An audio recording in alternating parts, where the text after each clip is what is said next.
Welcome everyone to our final presentation with future Dr. Rylee Ricks. So she's right on the cusp before graduation here for her doctorate degree, and it's my absolute pleasure to introduce her. So Rylee is a PharmD candidate from Roseman University who's just wrapping up her advanced pharmacy informatics rotation with us. And throughout this experience, Rylee has absolutely consistently demonstrated a deep commitment to improving patient experience, particularly through tools that enhance medication understanding and safe use of medications. With a clinical interest in ambulatory care, emergency medicine, and substance use disorder treatment, Rylee has an absolute strong awareness and real-world experience of the challenges patients face when managing their medications, especially from an educational perspective. Her final presentation reflects this passion, which I'm really excited for us to get into, looking at how do we better design patient-centered tools, what tools are out there, and what you'll find throughout this presentation is how Rylee brings that really thoughtful, human-centered approach to pharmacy technology. And I'm really excited to see, for you to see the work that she's done to explore these solutions in this area. So without further ado, Rylee, I'll turn the time over to you. Thanks, Megan. So yeah, like she said, my name is Rylee Ricks. I'm a PharmD candidate for Roseman University College of Pharmacy, class of 2026. And today we're talking about something that's both a clinical problem and a design challenge. That being, how can we use technology to help patients truly understand their medications? So the goal is that technology should make people feel capable, not confused. And over the next 30 or so minutes, I'll share real patient stories, the true cost of misunderstanding, the gaps in our current digital tools, and my vision for what's possible when pharmacists and informaticists work together. So I wanted to start off with a story. So MF is a 58-year-old male that was prescribed Trulicity for weight loss. He picked it up from the pharmacy, took it home, put it on his kitchen counter with his other medications, thinking it was just like any other medication or any other pill. He came back to the pharmacy over a week later, and he was confused, anxious, and scared to use it. He didn't know it was an injectable. He didn't know how to administer it, and was worried he might hurt himself. Because Trulicity has specific storage requirements, that last week's dose was then wasted. His treatment start was delayed, and his trust in his healthcare team was then shaken. So I kind of want to turn it back to the audience for something to think about. How many of you have had patient pick up a prescription only to find out later they never actually knew how to take it? These aren't small misunderstandings. They're missed opportunities for safety and better health.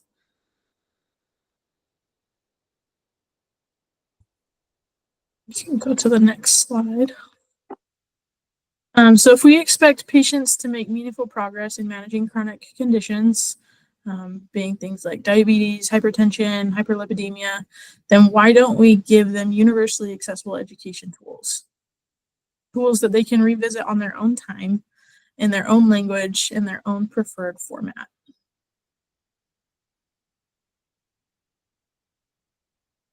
So just another kind of reflection question. How many digital education tools or resources do you recommend for your patients now, or routinely recommend, and then think about if you feel confident that they actually use it effectively? My guess is that's not a very common thing. That's still going to be happening, and not many people are confident that they're actually being used effectively. So we do have some tools that I came across. So some examples being things like MyChart or MediSafe. You can also use manufacturer websites or paper medication guides that you get with your prescriptions at the pharmacy. But how often are they truly designed for people who need them the most? So in comparing some of the available tools just by function, so you can look at medication instructions. So example tools of that could be Medication or drugs.com. So pharmacist potential use and practice. So you could print them or email them. They're more patient friendly and language or literacy appropriate. that you can dispense at the pharmacy or when they're discharging from a facility, and they can be used to reinforce counseling for complex medications, such as things like anticoagulants or biologics. Some tools offer to send reminders or refill requests or provide education, but many are one size fit all. They're at a high reading level. They have one language. There's no attention to health literacy or learning style. They're siloed, which means that the information never flows back to the care team. Also, none of these apps, as you can see, have daily digestible tips and tricks for patients about their medications. None of them are connected into systems like electronic health records, so there's no closed loop for communication with providers and their healthcare team. I had a patient whose portal instructions went to their daughter's email, not hers, and she never saw them, so then she was taking her medication incorrectly for weeks. Looking at strengths and limitations of current tools, I kind of broke it down a little bit. So Medication has several directions and diagrams, but it requires an account to access, which might be difficult for some patients to set up. MediSafe is a free app that can help create a med list and have dose reminders. There's some videos and it can link to caregivers, but the videos are not for every medication, and they're not for things like injectable medication and showing patients how to administer that medication. It's just an overview of what the medication is. My Sugar, it's easy. It's a colorful interface where patients can log activities and their meals and insulin, but it only works with the compatible AccuCheck meters, and it doesn't directly integrate with all continuous glucose monitors. And the bolus dose calculator for the insulin is not available in the US. So there's a lot of limitations there. ScriptTalk is kind of an interesting one. It's a free app. It's available in many languages, and it reads the information out loud.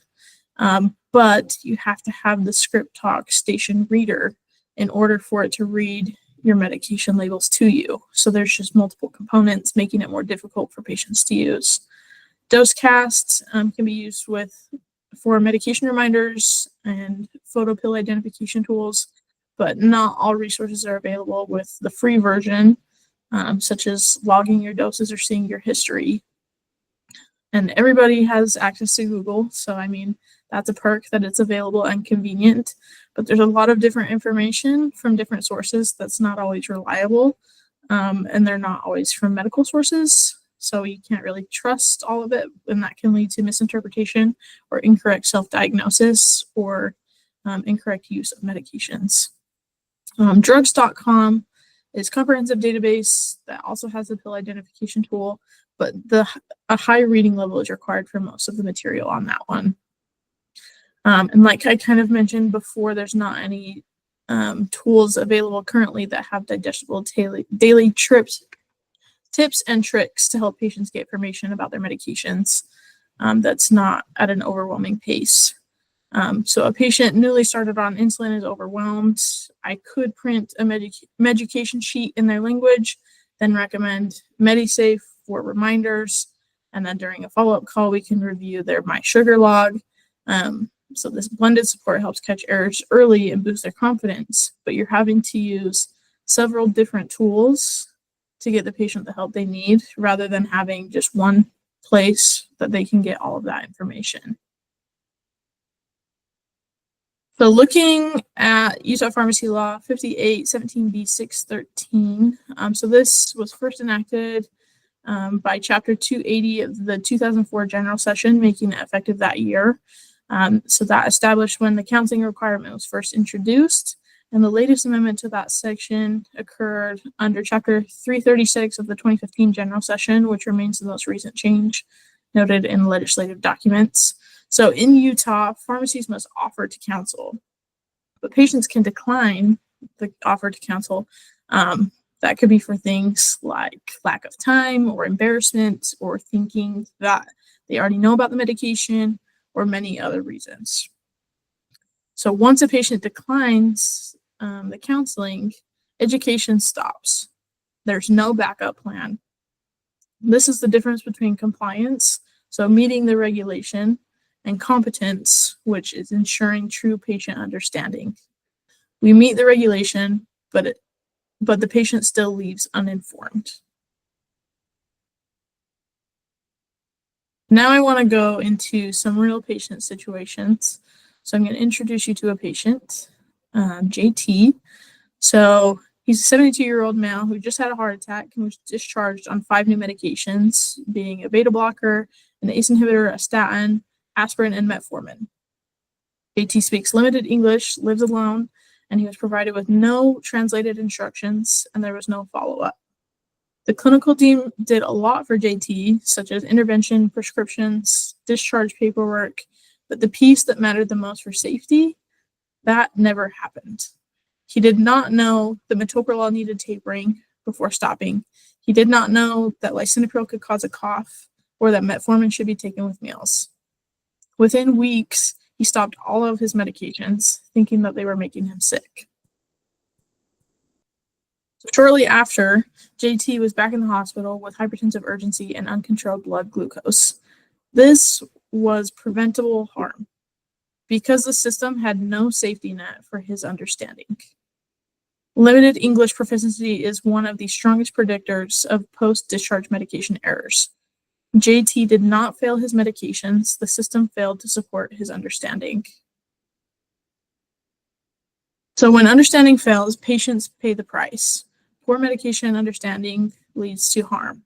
So if a patient doesn't understand how or when to take a medication, that leads to increased dosing errors or missed doses.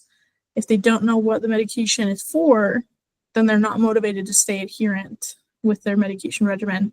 If they don't recognize side effects, that increases the risk of serious complications from those medications. And if they can't follow written instructions, that increases the confusion, fear, or misuse of medications. So in patients who misunderstand their medications are twice as likely to experience medication-related hospitalizations. So it's costing more than we think. The price of misunderstanding. Poor medication understanding costs the U.S. over $528 billion annually in non-optimized medication use. And you're adding to that $100 to $300 billion from medication non-adherence. These aren't just numbers. They're avoidable ER visits, readmissions, and complications. Greater than 40% of patients misunderstand medication instructions. 30% higher error risk in patients that are on more than 5 medications. Older adults, so 65 and older, are at 2 times higher rates of medication-related admissions, and only 2.1% of patient education materials meet the 6th grade reading level requirements or suggested requirements that are put out there. And then in the U.S., where the cost of medication errors is so high, there's also more than 3 million deaths that occur annually worldwide due to patient safety incidents. And 1 in 10 patients are harmed in healthcare. So like I said, these aren't just abstract numbers. It's the ED visits, readmissions, longer hospital stays, complications that all could have been avoided. So looking at patient education materials and literacy levels, back in 2021, there was a study that was done that looked at all patient education materials and their literacy levels. So most medication guides were reported to be between the 11th and 13th grade reading level. The American Medical Association recommends 6th grade reading level. National Institute of Health recommends an 8th grade reading level. So you can see that this gap means that most patients cannot fully process what we give them. It's like handing instructions in a foreign language and expecting perfect adherence.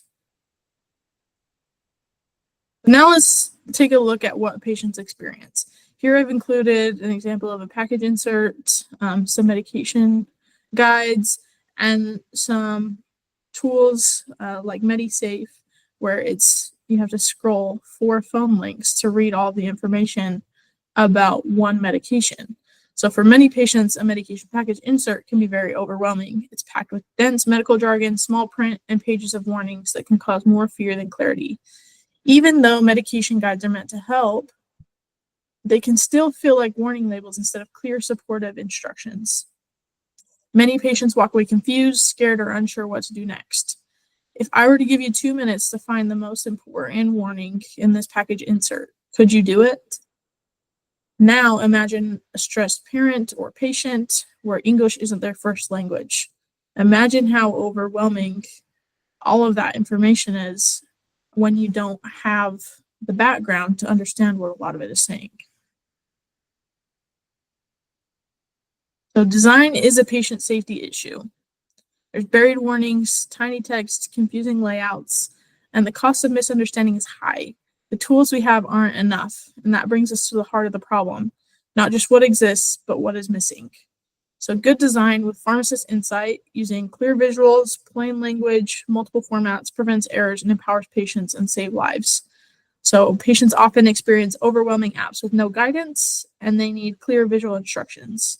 They have the tiny fonts only in English. They need that tailored education in their own language, literacy, and learning style. There's no pharmacist follow-up, and they need a digital feedback loop with a pharmacist or another provider. Patients often experience adherence falls and side effects are ignored. What they need is confidence, engagement, and fewer errors because they understand their medication. Medication understanding is a clinical intervention. So with decreased adherence, you see decreased outcomes. When patients understand their medications, they're more engaged. When they're educated about their medications, you see a decrease in hospitalizations because they're engaged and they're involved in their own care and understand why they're taking the medications, how to take them appropriately, and things to watch for. Medication understanding is not optional, it's therapeutic. Pharmacists are the unsung educators in modern medicine. They're the most accessible providers. We adapt, we use teach-back methods, we explain in a plain language, and we're trusted by patients for judgment-free support. In over 40 randomized controlled trials, it showed that pharmacist-led education boosts adherence and outcomes, especially in chronic care.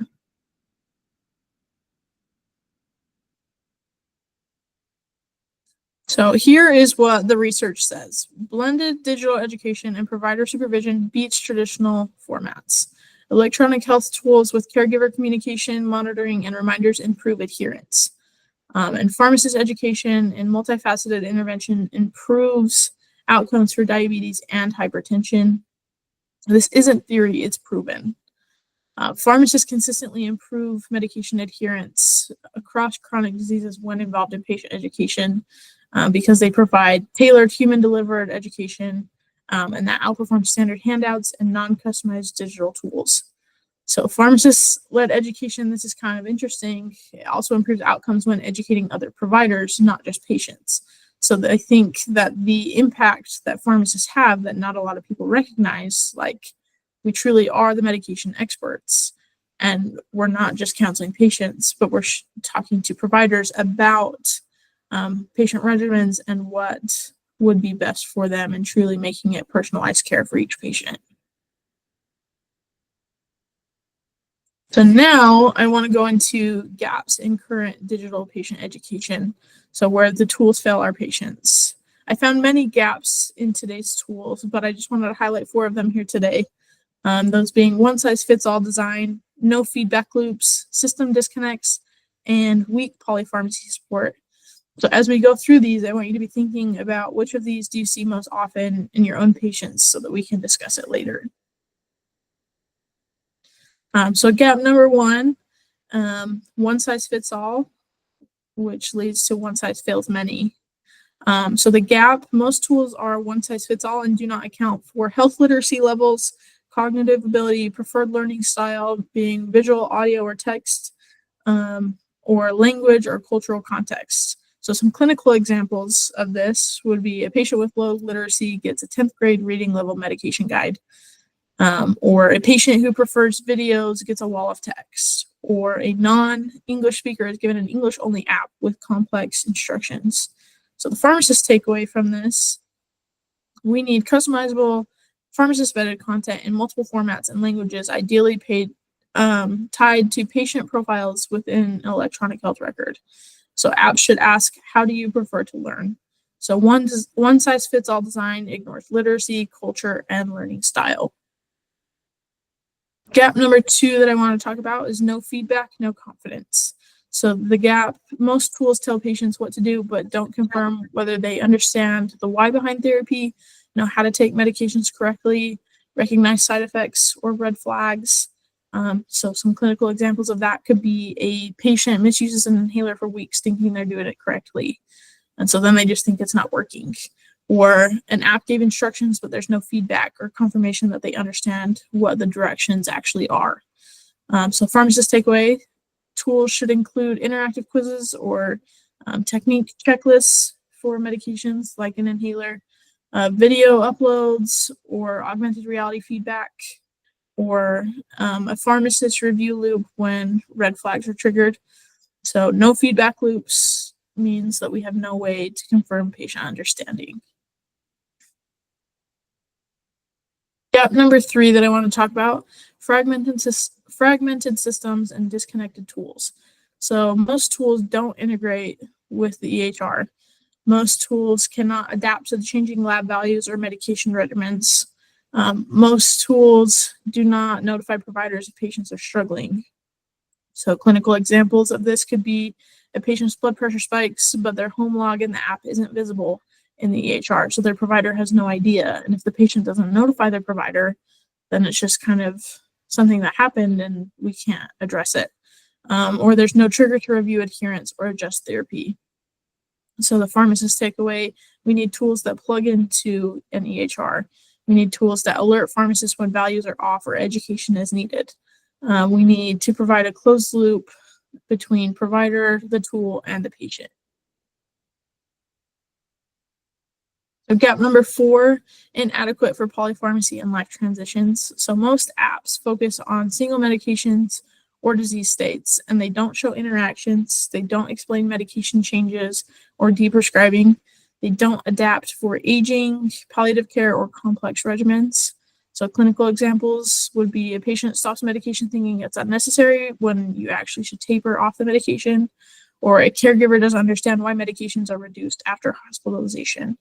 So tools should explain why medications are added, changed, or removed. They should help with medication reconciliation and deprescribing, and they should be caregiver inclusive and time sensitive and be able to flag high-risk transitions. So weak polypharmacy support means there's no cohesive education. There's no human layer developed into any technology, especially for patients who rely on caregivers or need pharmacists for follow-up during those transitions. So I want to kind of turn it back and ask, which of these do you see most often in your own patients?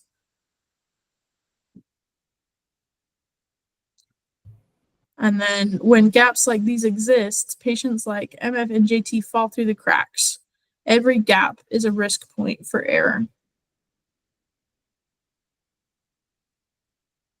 So this is my philosophy, that patients don't fail technology. Technology fails patients when it's not designed for their literacy, language, lifestyle, and lived experiences.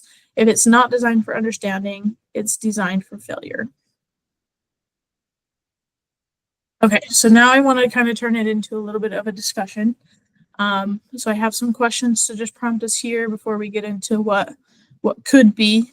So what barriers do you foresee in implementing technology-based education in your practice setting?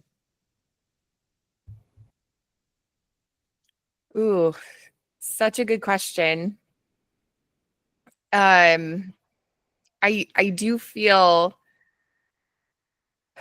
I felt like I really connected, especially with the gaps you presented in the presentation thus far, where EHR connectivity is a big gap. So when I think about how do we implement tech-based education, there's also the piece of how do, what's that feedback loop? That feels like a gap on like the hospital side of, if we're going to introduce a tool to a patient, how do we continue to follow up with them and connect with them and know how they're doing in the app? I mean, there's just not that, like you were talking about, that feedback loop. So I felt like that was really meaningful.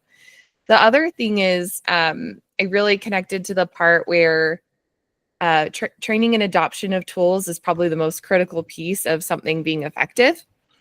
just like the medication education is the most critical part of a patient understanding why adherence matters, taking the medication correctly, and hopefully experiencing less side effects. And so we don't have resources currently that are dedicated to supporting training and adoption of applications like on the patient's device necessarily, wide scale, for patients to really understand how to use the tools that could really make a difference in how they understand and use medications and what would keep them safe.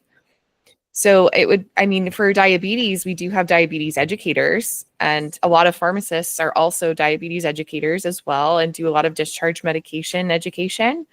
But often that's very paper-based. And I remember when I used to do that for patients, I had the thought of, what if they lose this paper?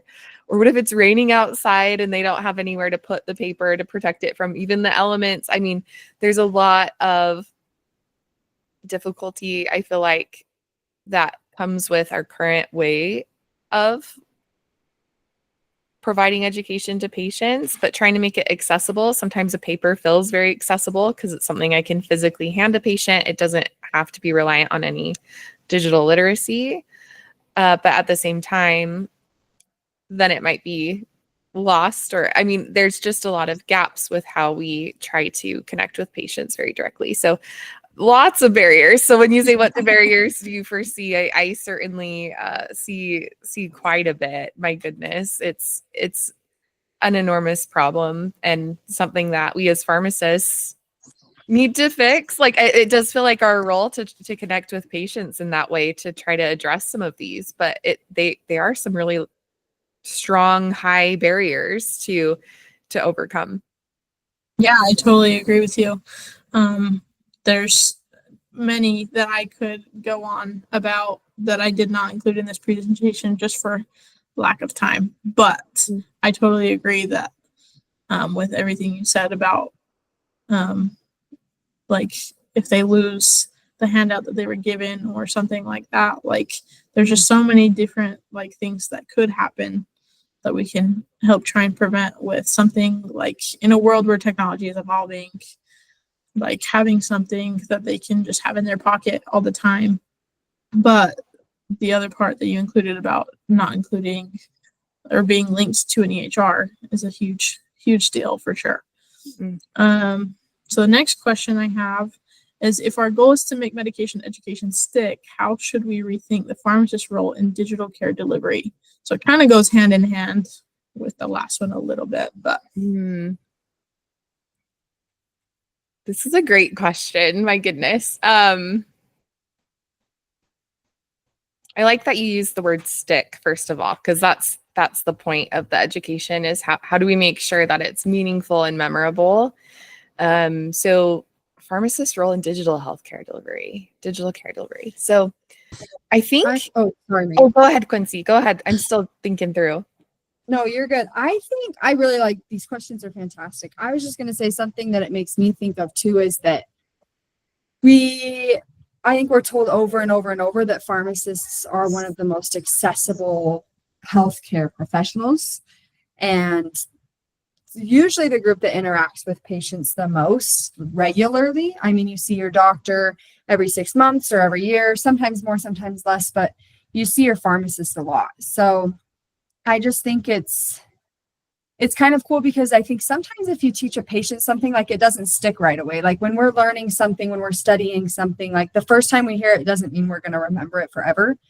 So to have that repeated interaction and that repeated opportunity to teach and educate, and maybe you do educate all that you can in that first encounter with someone, and you ask questions to see their understanding and see where they're at, but you still might not see gaps in issues that they might have when they get home, or maybe a gap that they have just in their understanding. Maybe they understand a process, but not what's the purpose, and so on and so forth. So I think just being able to continually involve patients in their care, continually have discussions about what it's been like to use things and what their understanding is of what's going on. I think that is a huge thing, because you can continually learn. And I think over time, they can master certain ideas and techniques and thoughts. So I think just helping them along that process is huge. Oh my gosh, Quincy, that was a really cool way to put that. I love that thought of how do we shift from like a one-time counseling experience and hoping everything sticks at that time to transition to that idea of continuous engagement using digital follow-ups, reminders, connection to the pharmacist over time. What a cool way to phrase that. I liked that a lot. Yeah, me too. I couldn't have said it better myself, so thank you for that. Okay, next question. How can we balance automation and personalization in digital medication education tools? Mm.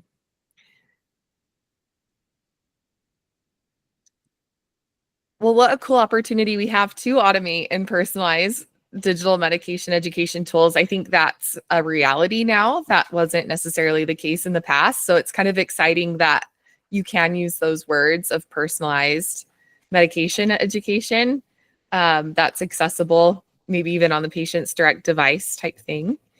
I'm curious if allowing the patient to choose what that automation or personal contact looks like, or when they get those types of interactions or alerts or notifications, is a really cool customization opportunity to support patients saying, hey, I actually would love a tip about a medication every day or something, like that, where it could be a way for highly interested, curious patients that are hoping to take charge of their health could have accessible medication information over time that hopefully is more digestible for sure. Also, I think,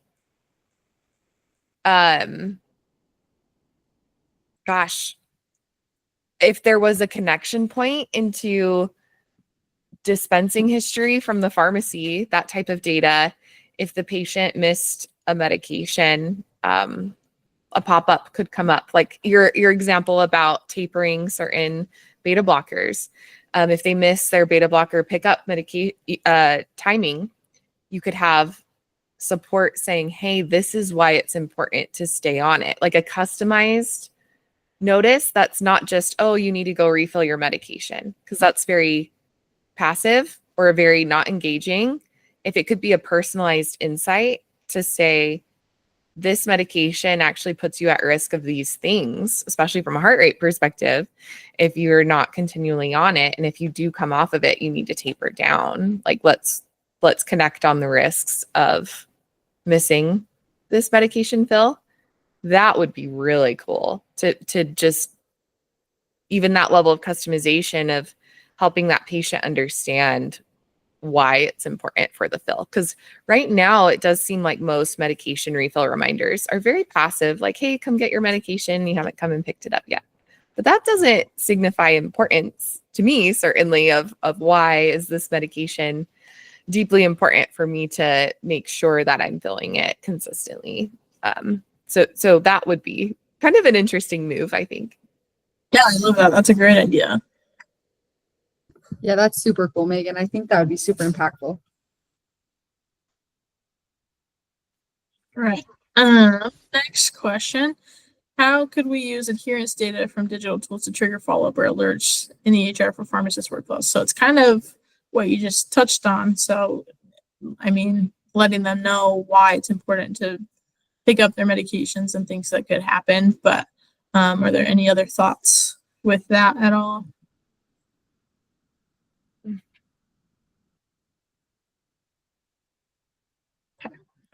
Okay, last question.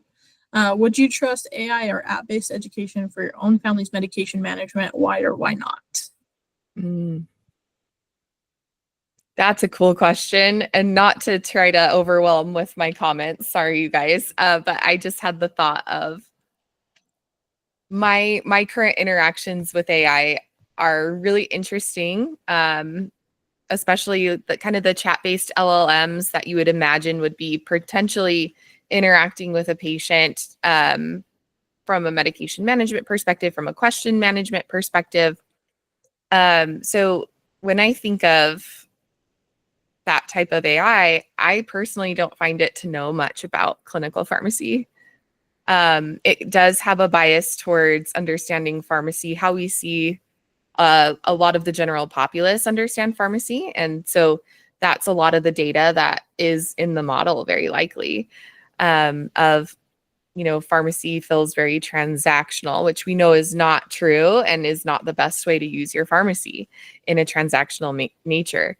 That pharmacy, the goal of going to a pharmacy is to get medications as fast as possible. That couldn't be further from the truth. It's to get safe, double-checked care, where you have another doctoral level professional providing an opinion on what your disease management looks like and to support you in trying to implement that new therapy. So when I think about AI, I get excited that there's the potential for it to be so incredibly useful. And I think people are finding a lot of medical use cases for applying AI, especially with uploaded lab results or chart notes and getting a lot of insights where they're able to ask the AI and break down those questions. My concern is, though medically that feels like there's more support there, there's still that proneness to error. And then as a pharmacy profession, we don't necessarily have a large database of what we do inside these models. So I do feel like there is a gap. So though I'm excited about the future potential, I think we'd run into quite a bit of limitations or even overwhelming ways of getting information out. A lot of these chat models are very verbose and will go into crazy into depth for, it's almost like getting a med guide in response to a question.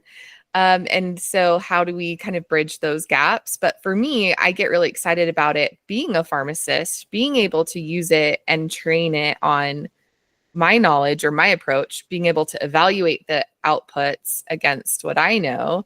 And that helps me support my family in a cool way.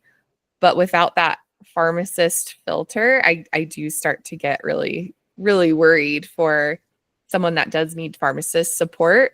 But you don't see ChatGPT necessarily say things like, hey, let's check this with your pharmacist. You do get a medical recommendation or disclaimer like, oh, like, let's make sure to follow up with your doctor. But the pharmacist role is also important, and that's not necessarily pointed out. So it's a conundrum, AI and medication management. How do you guys feel?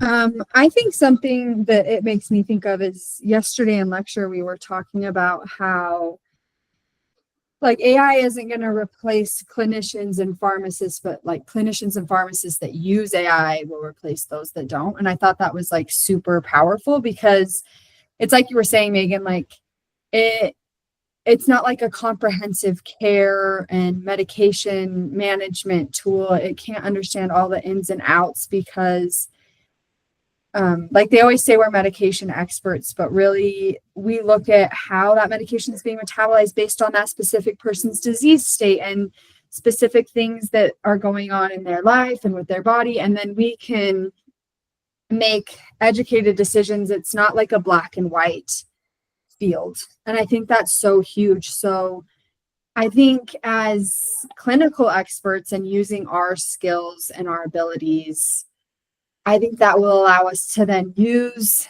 AI to help to create these tools and education things and opportunities to better interact with patients while we still use our clinical aspect and our clinical judgment to help keep patients safe. So I think it's just kind of finding that balance, but to solely rely on it, I agree. I think that there are gaps, and I don't think that it totally can understand all of the things and it understands the scope of a pharmacist. So I just think it's cool to maybe consider what we can use it for to help make care easier. And we were also talking about this week in school, they were talking about an example of it was a clinician that was using AI to monitor his patients' weight trends when they weren't there. So they were weighing themselves at home and inputting it, which they did have to go through and input it. And that, can be difficult for a patient to have to do every day. But when they're going through and inputting this weight, it wasn't necessarily flagging him, but it was just monitoring for big changes or flags or things that he should look at. And then when that did happen before, say, a follow-up appointment, he was able to hop on and see that flagged trend and try and make adjustments then. So monitoring all these patients, but then when the time came, he was able to jump in and use his clinical judgment and his clinical expertise. And I just thought that was really cool, that balance of what we can use it for while still using our clinical skills.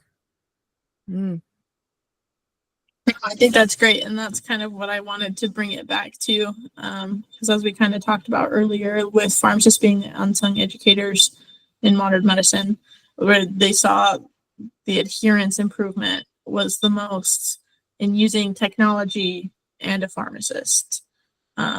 So you guys got it right there, but I think you're totally right in all the gaps and understanding the limitations and how we still have to use our clinical judgment in making those decisions and helping patients, but being able to use digital tools to help patients along with our in-person counseling and in-person interactions, I think can make a real difference in patients.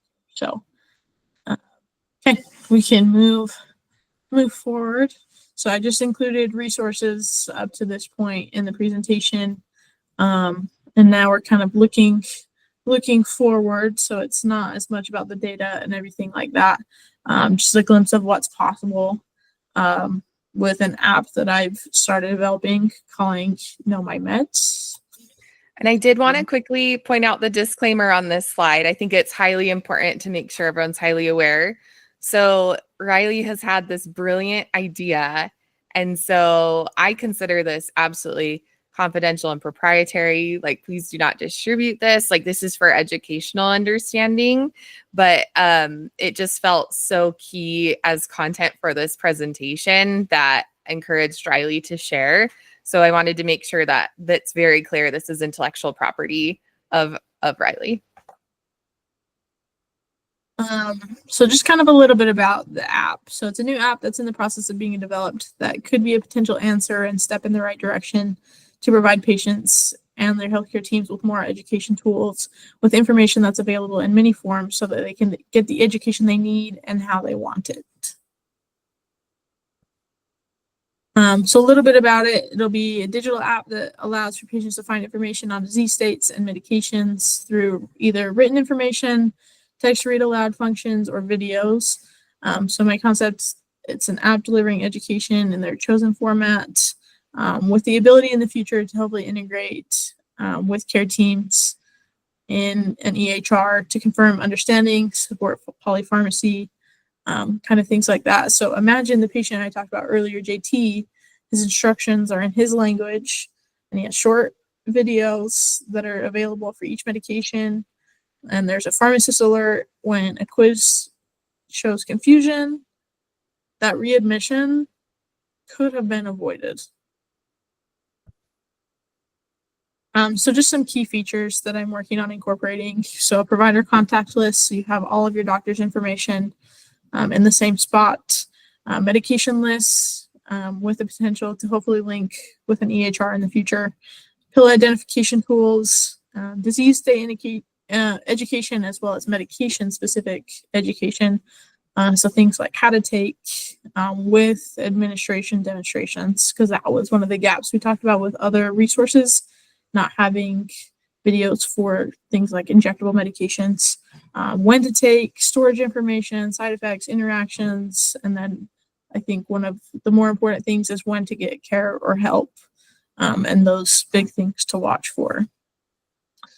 So I've kind of provided a sneak peek of a little bit of the app. So the blood pressure log that can be linked. So if there is a high number that's read, hopefully that can flag and send an alert to their provider.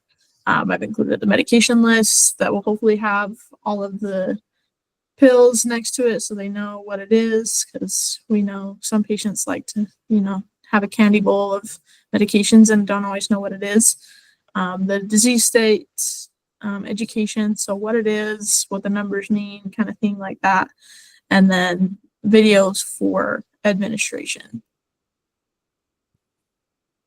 So I kind of wanted to pull it all together with how this app, KnowMyMeds, bridges the gaps that are left by current existing tools. It's not just about building more tools, it's about building better ones with pharmacists at the design table. And I think that KnowMyMeds is a step towards that future. So literacy adapted. I just compared it to two of the biggest apps, or the ones that had the most information I felt like that was beneficial for patients. So Medication has like text only. MediSafe doesn't have that. So KnowMyMeds would have text, audio, video, and then the language options, providing access to the information for any patient. Feedback on understanding, Medication and MediSafe don't have that. I'd like to incorporate check-ins or quiz confirmation about medications into KnowMyMeds. There's, like we talked about earlier, there's not any resources right now that are integrated into an EHR. So that is, I'm hopeful for the future to be able to implement that. As far as tracking multiple medications, Medication, it's really limited with how many you can add. It's not very patient friendly. MediSafe does. You can have a lot of your medications listed in there, which is great. But in addition, with KnowMyMeds, it would educate on changes in deprescribing of medications for each patient. And then demonstration tools. MediSafe was the one that had some video links, but like I said before, it doesn't have any like injectable administration videos. It's just telling you what the medication is, kind of thing. So I'd like to incorporate videos with administration and side effects and everything, with potential for some kind of augmented reality feedback for patients. And then connection to pharmacists. There's not anything that really has any kind of chat feature or anything to send a question to your pharmacist. I think we have to kind of tread lightly with like medication interaction tools and stuff available in digital education tools, just because like you want to double check and make sure it's actually safe and you're not Googling it or anything. So having some kind of chat feature where you can have a pharmacist check and talk with them about new medications you're starting or supplements or anything like that. And then being able to have the provider list, I think, is also important, especially for patients that are like in a hospital setting kind of thing, and being able to provide that to them when you're admitted. So like we've reviewed 10 plus tools that are currently used by patients, and most fall into one of two categories, either education focused or adherence focused. So that's why I kind of just chose Medication and MediSafe. But when patients misunderstand their medications, it's not because they failed. It's because we have failed to design a system that meets them where they are. The right technology built with pharmacists at the table can turn confusion into confidence, errors into safety, and missed doses into meaningful outcomes. Medication understanding isn't a courtesy, it's a clinical intervention. So let's build tools to make every patient feel capable and not confused, because when we design for understanding, we're saving lives.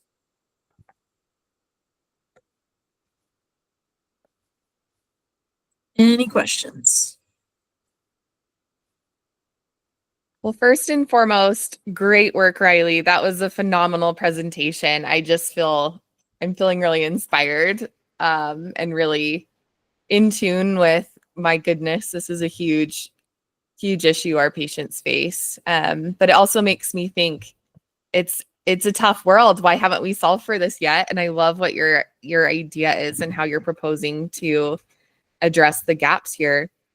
Question for you. So if you had to choose one feature, and it had to be a one feature app for whatever reason, what would you choose? I mean, I think that's what's hard out there, is we have a lot of one-hit wonder apps out there, and it's interesting to see the features they chose. And I out of curiosity, if you only had the space for one feature, what would you go with?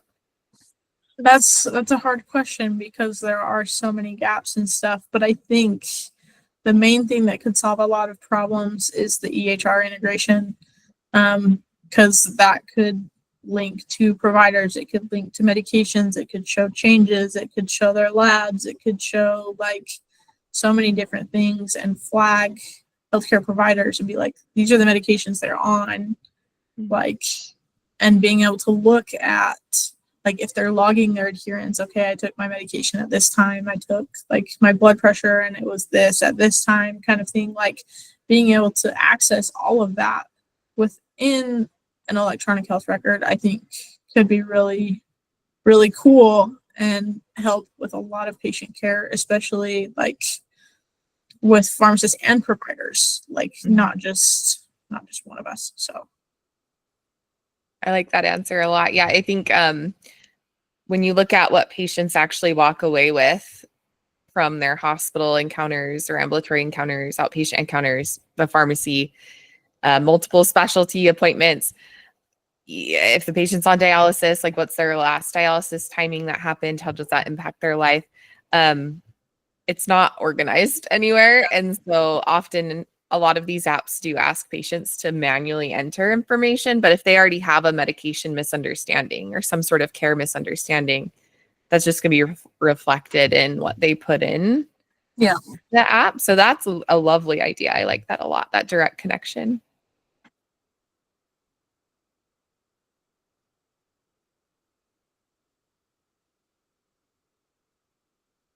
Gosh, I'm like having so many questions cross my mind, but Quincy, do you have any questions you want to ask before I ask more? I don't know if I have anything specifically. I will just say I love what you said about the EHR. I think that was really cool, and it just makes me feel like you really have put a lot of thought into this app and how it can impact patients. I thought that was really great. So I don't know if I have a specific question, but yeah. Thanks. Well, last question for me, I'll limit it to one more. But when you think about this app and kind of the largest medication education challenges that are out there and medication safety issues that exist because of those challenges, what is your target population for this app? Like, what do you think is the group that this app would be the most meaningful to you? Because it does feel like it's very, very broad in a great way where it'd be accessible to so many patients. But I'm curious if you have a group that you think would be a highest impact population for this tool to be used within. Yeah, for sure.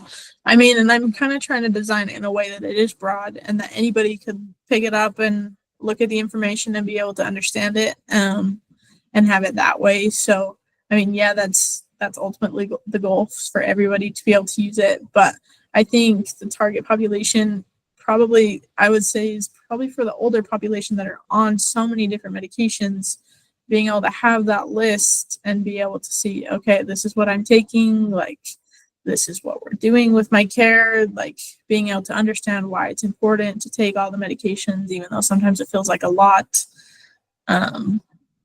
So I think that's probably, I know technology is harder for older adults, but hopefully making this app so easy to use and so like just very direct as, okay, I want to learn about this, so I'm clicking here, then you can read about it. But also having the different options where, okay, if they can't read it on their phone or whatever, like, okay, I can listen to the video or I can have it read it to me, or just being able to have the different options for patients to meet them where they are and how they learn the best. But I think being able to have their medication lists with them, especially since older adults are more likely to go to the hospital and then they already have their medication lists. This is what I'm taking. You can just show your healthcare team in the hospital, be like, this is what I got. These are my providers, like, and it's all in one spot just to make it more convenient.